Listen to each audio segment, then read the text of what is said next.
Let's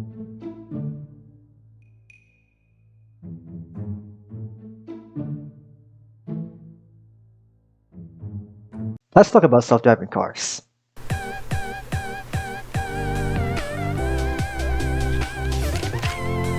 So, self-driving cars, autonomous vehicles, driverless cars, or robotic cars.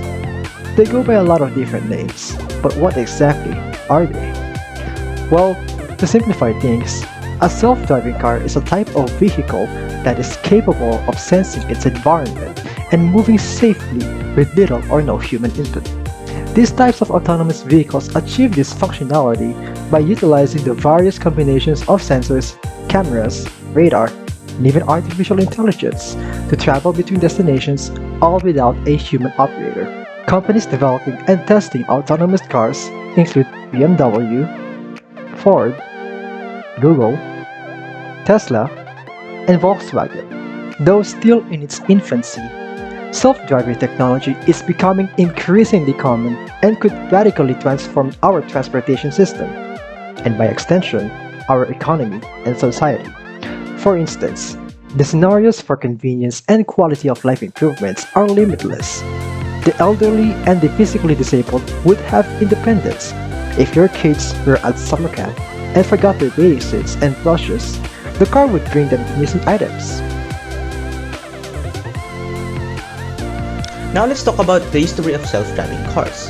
In the past, the first ever self-driving car was actually modeled during the World's Fair in the year 1939. This fair was an event focused on showing the attendees a glimpse of the future, and it also celebrated the technological innovation and advances in science and medicine. Now, in this fair, the initial model for the self-driving cars was created. It was created by General Motors, and soon the actual implementation and the development of the gadget or car was made in the year 1958, which was created by James L. Adams, who was a graduate of mechanical engineering. Now, James L. Adams, after receiving his degree, was employed by the Jet Propulsion Laboratory, where he was involved in the design of the first ever spacecraft to explore the Moon, Venus, and Mars, which was a big feat. I mean, compared to me. It was all just a joke.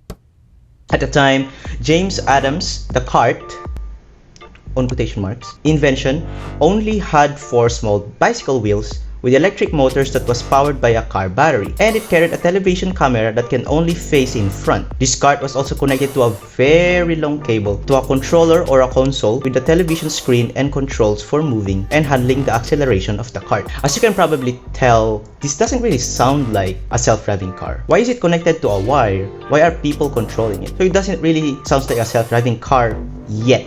It is because this cart had developed major improvements over the years. The Stanford cart was actually a long-term project that was being developed and improved upon at Stanford University, which happened between 1960 to 1980. In 1977, however, Hans Moravec, a computer scientist, rebuilt the Stanford cart by equipping it with stereo vision technology, which is basically just 2 cameras looking at the same object, and these cameras were mounted on top of the cart and took pictures from many different angles, and it set them to a computer. Science! Now, who is Hans Moravec? Hans Moravec was actually focused on spatial awareness in his work, which led to him in the invention of making use of 2 cameras, which is the stereo vision technology, and sending this information gathered by these cameras to a computer and process it to essentially gain that spatial awareness. Then in 1979, the Stanford cart successfully crossed a room on its own, with chairs as obstacles. At that point in time, it's already starting to look like an actual self-driving vehicle that is similar to the ones being used today.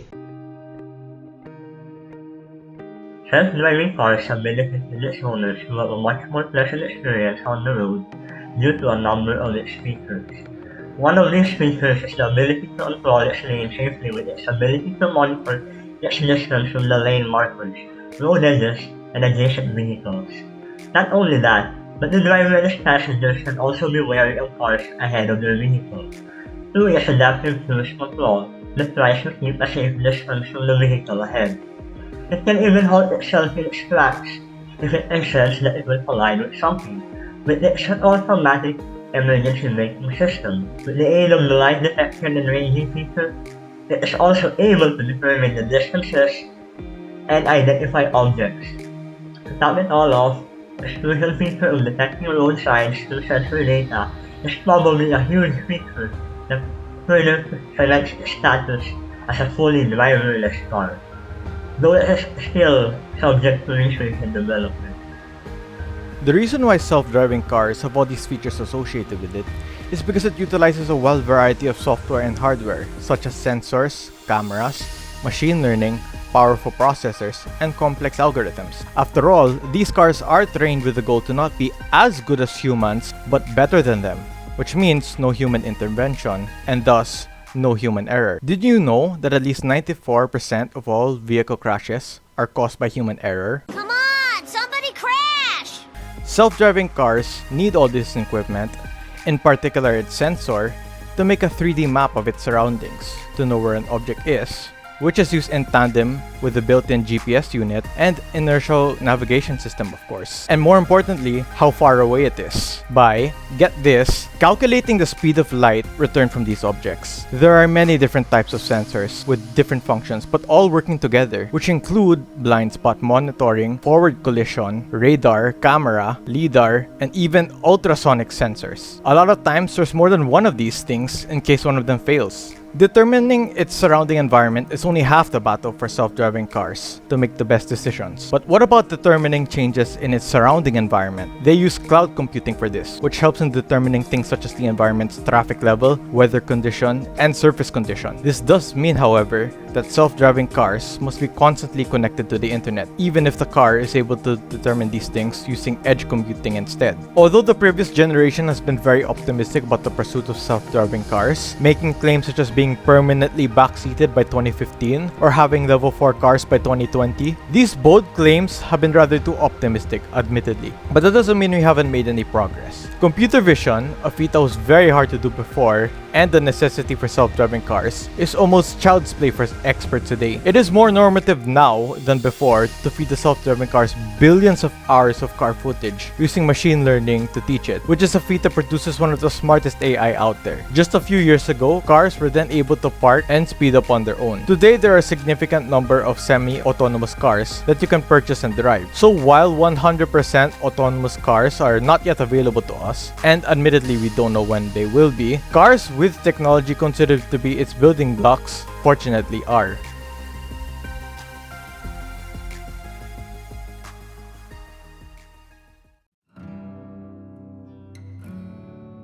Many car manufacturers have expressed interest in developing self-driving cars in recent years. Some of these brands include Audi, Hyundai, Ford, Dodge, and the most well-known Tesla. Despite the fact that the cars they've developed look nice and have self-driving features, they are only at level 2 in terms of automation, which means that human supervision is still required when driving these cars. These self-driving features primarily serve to assist the driver in navigating through traffic and difficult roads. Tesla's autopilot feature is probably the closest fully autonomous feature available in publicly available cars right now. Autopilot has two fully autonomous features. One that parks your car automatically, and the other that drives you home with or without your supervision. Please keep in mind that these features are still in development and are not yet fully reliable. Aside from these well-known car manufacturers, Google has already developed its own self-driving car, Waymo. Waymo, unlike other quote-unquote self-driving cars, is already fully autonomous, which means it can drive without human supervision. Waymo is already at level 4 of the Society of Automotive Engineers level of autonomy. The only thing Waymo lacks is the ability to drive in all weather and road conditions. Waymo currently offers two services, Waymo One and Waymo Via. Waymo One is similar to Grab or Uber but without the driver. Waymo One is currently available in Phoenix, Arizona and San Francisco, California. Waymo Via is a self-driving truck delivery service. Waymo Via is still in testing and is not yet publicly available. Other than vehicles, LiDAR, the same technology used by Waymo and other self-driving cars for their autonomous features, is being used in other fields as well. Agriculture, the environment, biology, forestry, law enforcement, and other related fields are examples of these. The most intriguing application of this technology is probably law enforcement. The most common application of LiDAR technology in law enforcement is speed guns. Speed gun works by shooting a laser at the car and calculating the time it takes the laser to return to the speed gun. As we can see, self-driving car technology has progressed to the point where it is no longer limited to automobiles. We are slowly but surely getting closer to achieving a level 5 fully autonomous vehicle.